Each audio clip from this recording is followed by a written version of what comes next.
And we're live here, Federal Times, and today we're talking with Bobbie Stempfley, who is newly appointed to Managing Director of the CERT Division at Carnegie Mellon, the first CERT in the world. And formerly, she was the Deputy Assistant Secretary for Cybersecurity Strategy and Emergency Communications at DHS. Bobbie, thanks for joining us today. My pleasure. Thanks for having me.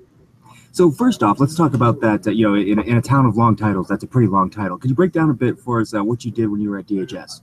Oh, what I did at DHS. Oh, great. So when I was at the Department of Homeland Security, I had responsibility for helping an organization that was responsible for engagement with critical infrastructure on cybersecurity, responsible for helping the federal departments and agencies secure their own networks and systems, and engaging with state and local governments for both their cyber responsibilities as well as their public safety, emergency communications, interoperability responsibilities. Phenomenal team, phenomenal activity. Since then, I've transitioned out from that and have been working at federally funded research and development centers on really the hard problems that these organizations face and how we can help solve some of them so we have less problems in operations. So some of these things are probably going to be obvious. Spear phishing is always a troubling thing. We've got election meddling and lots of conversations around that. But when you say working on specific problems, what kind of problems are you talking about? Yeah, so think about it. You're talking about specific threat-related activities, right? These are what adversaries are doing. And adversaries come in a variety of forms, but what's consistent about them is that they're attacking a set of infrastructures that exist. They're either attacking the way people operate and think as they engage with their computers. Spear phishing is an example of that. They're attacking design principles in the environment. So think about water hole attacks in web browsers, or they're focused on specific vulnerabilities, right? How do you look at particular vulnerability-related activities? And so many of those hard problems include things like the application of data science into to help cyber operators manage, operate, and defend their networks better. The application of secure coding principles. So how do we actually write the stuff better to begin with so that there are fewer things for us to worry about? Focusing on things like how do you respond more effectively, more quickly when an adversary action is detected. There's real science in that as well. How do we develop the workforce in order to think about these things? And how do we architect systems that are more resilient from the beginning? So not just more secure, but more resilient as well. And that's important in business systems. It's incredibly important in embedded systems, in platform-oriented activities as we think about the future of autonomy and robotics. Excellent. These are extremely complicated topics. They're hard enough just to talk about, let alone implement. Part of what you did though at DHS, you were also in operations. You weren't just about the overall strategy. You were about actually drilling down and making these things happen. How do you implement some of these things? How do you actually get to a better cybersecurity posture? Yeah. So I think that is the $25,000 pyramid question that we've all been talking about for a really long time, because a better cyber posture involves a multidimensional approach, right? It involves really understanding the systems and networks that you're operating. It involves understanding the people and the business processes that those systems and networks support. It involves building and architecting pieces, right? Understanding what tools and capabilities exist. And so being ready and doing as much as you can to prevent, and then being ready and professional and responsive when something bad happens in that environment. And so you really look at the breadth of capabilities that are required, and you have to tackle people, process, technology, future activities, all in an integrated way. Certainly the approach we had at DHS, it's certainly the approach if you look at the kinds of things that we do here at Carnegie Mellon. It's where our research lies and where our application lies. That's a nice segue, because actually that's what I wanted to ask you about next. Was at your time at DHS, when you were doing strategy, what is the government's overall cyber strategy, as you would call it, and what is the posture, at least as of the time when you were there? Yeah. So I think the government has been very transparent about its strategy. If you look at executive orders that have been published in the last several years, not the recent ones certainly, but you can look at executive orders that have been published over the last 4 years, and government strategic documents. And so it's been very public about the kinds of things that need to take place, ranging from modernization of systems to include having effective response, comportment with public-private built framework for establishment of the system's security from the beginning and operations of an environment as well. And I think that's, I think it's aligned effectively. There hasn't been a big left turn in the strategy over the last several years. And so that's really, I think, helped the entire community align their efforts in that space. And when we think about what we do here in terms of operating a federally funded research and development center that supports the government in these kinds of activities, it's enabled us to ensure that our focus on things like secure coding, on things like workforce, on exercises, practicing these kinds of things can really help measure effectiveness of the overall activities. Now, when you say that places like MITRE and now with Carnegie Mellon, as they work with the government and critical infrastructure and the like, is it just being evangelical, or is there something more that you're doing with these sectors? Oh, it's much more than being evangelical. It's really people on the ground in the problem space, looking at the challenges that they're facing and helping them apply. So some practical examples, for example, here at CERT, we have a range of training activities that we perform.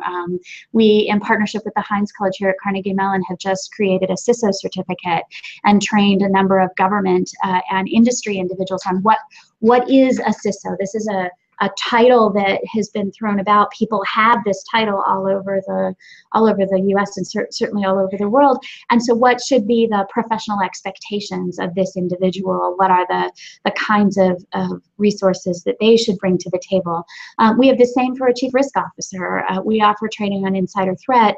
We offer training on network and security kinds of activities that are based on both the research that we do, the evolving the state of practice, and really turning the state of the art into the state of practice here. So, and that's just one example here. It's not just talking about it. We've just completed a series of exercises. So Cyber X Games and Cyber Endeavor, real exercises for how do you respond in one of these events? How are you ready before the event actually happens? So there's a fair amount of doing. A little bit of talking, but a fair amount of doing. Excellent. And conversely, how is DHS and other agencies in the federal government, how are they working with the private sector, specifically things like Carnegie Mellon, to help raise the posture overall for the nation? So I think that happens in a range of ways. One of the great things about being at a research and development FFRDC is that we take those problems that are right on the edge of being solvable, and we work with the people who are having the problem, right? So it's not theoretical, it's very applied in this context. And so we work with DHS, with the Department of Defense, with the US Postal Service, with others, and really explore the problems they're having with them at the table, helping to guide both the research and the application. So it's not a test tube style research kind of space where nothing's ever real. It's very much in the customer spaces with them, understanding what they're talking about and applying to their hard problems here. And so it's one of the great places where I get to see the hardest of the hard problems, which is fun. That is. So as you start looking at these problems, did you start last week? Was your first day? Oh, it's very recent. Just in June, yeah. So, what's some of the first projects that you're digging into? What was your first day problem that you started tackling? Oh, what a great question.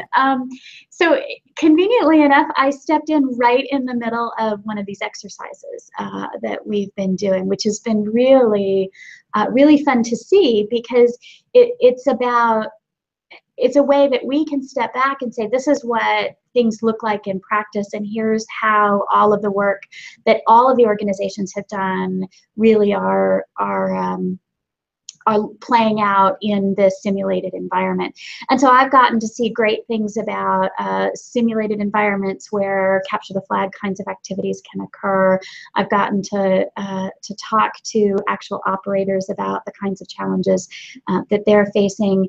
In July, we are working with Carnegie Mellon and having a high school camp here to help with the workforce-related activities. I've been spending time on insider threat-related problems here. So very much about how the humans and the technology come together in this environment. Thinking about what are the kinds of measurements that need to be put in place. That's sort of another one I've been able to wrap my head around. So there's much more to learn than I've tackled yet, and I'm really excited because the caliber of the individuals here is just phenomenal, and so the potential is really unbounded. Definitely. Since your time in the public sector, what's different now working with these FFRDCs? Are you seeing less sensitive information, but are you able to move faster? How is it different than when you were in government? So FFRDCs are poorly understood vehicles, I think, and so thank you for giving me the opportunity to talk about them, because FFRDCs take what I call they do applied research on public interest problems where the market is not going to solve the holistic of the problem, right? We've got phenomenal market in cyber in particular, and it's solving pieces of the issue. And so we sort of step in and help with the longevity requirements that are there, and help do the sort of near doable do problems that are important to solve. And so it's this beautiful sweet spot in the public sector, because we are in the public sector, where we can engage with industry, we can engage with academia, and we can engage with the government to tackle these challenges as a community. And I find that to be really, really refreshing. What I think I would say is, for me, the most interesting thing I guess I knew, but became really clear to me, is that there are lots of smart people, and there aren't enough of them in here, right? I had a great team at DHS of really smart people. Don't let anybody, diss the federal workforce in that space. I had a phenomenal team at DHS. I have a phenomenal team here too, and the challenge, I think, is lining us all up to work effectively together. Do you have any ideas about how to fix that problem? If you had a magic wand, outside of just having an army of new cyber pros, which everybody's, the workforce issue, we're all trying to work on that. But is there anything that maybe could streamline the way you work with DHS now and the private sector and bring all that together? Do you have any big ideas? Oh, gosh. I think there are lots of big ideas out there. I think one of the most impactful ways that the Defense Department and the Department of Homeland Security and other federal departments can work with industry and with FFRDCs is by really doing a lot of what's being done, right? It's by being transparent and aligning objectives along the organizationals. Everybody has something to contribute, and they each can bring their unique capability to bear. And I think that's certainly, when I look at the kinds of approaches we're doing, we're really focused on what we're good at, and bringing that into the community. And I think that's an important part that all of us are trying to do when I think about my industry colleagues. Your colleagues at DHS have been doing particularly well lately. A lot of the big news stories haven't been hitting them too hard as they've been hitting other sectors. Absence of bad news is exactly, and things like WannaCry and some of these other global stories where the federal government really has been secure through those things. But now that you're out of DHS, now that you're out of government proper, and you've got more of a 10,000-foot view, what does DHS and the government writ large, what do they need to do? What are the holes, the gaps Now that you've been able to step away, what do you see that's missing? What a question. So I think that we all talk a lot about the perspective of the community here, and one of the things that I think that the entire cyber environment is tackling right now that I think is really important for us to keep focused on is how we make sure we're ready for the next fight, and not always being focused on the one we're in. And so really from the perspective of someone who's looking at the future, which is where we are here, it's really important for us to keep our eyes focused on how the environment is evolving, how the adversary is evolving, and how the technology is evolving, and what that space looks like. Now that's I think that's a thing we're all struggling with, and we're all working to really keep focused on, and I think that's an important place for the community to be engaged. And I have to commend the Defense Department and other the Department of Homeland Security and others for not getting so stuck in what's right in front of them. I think that's really an important way to approach it. Yeah, yeah. So, ransomware is kind of the big talking point right now for a lot of people. But as you say, it's about getting ready for what's next. So what is next? What's the big emerging threat that everybody needs to be on the lookout for? I wish I had a crystal ball. Mine broke.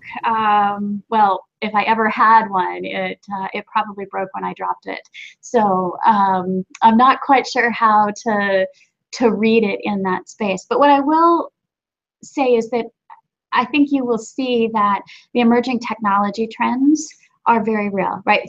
We are living the wave of the last set of trends here with mobility and cloud, right? That has come from virtualization and miniaturization and a whole bunch of other pieces. And we're right at the cusp of the next set of technology trends here in terms of what is autonomy going to do for us? What is natural learning and artificial intelligence? What is that going to mean for us? What are the kinds of advanced computing, whether it be quantum or neurobiological kind of activity? So what are those technological trends going to provide? And the thing I think we all need to keep our eyes on is the fact that how we thought these technologies were going to be used, in fact, is not how they end up revolutionizing the world. And so crystal balls are hard to come by. If you have one, I would really like to use it from time to time. But that's, I think, an important way of approaching this problem.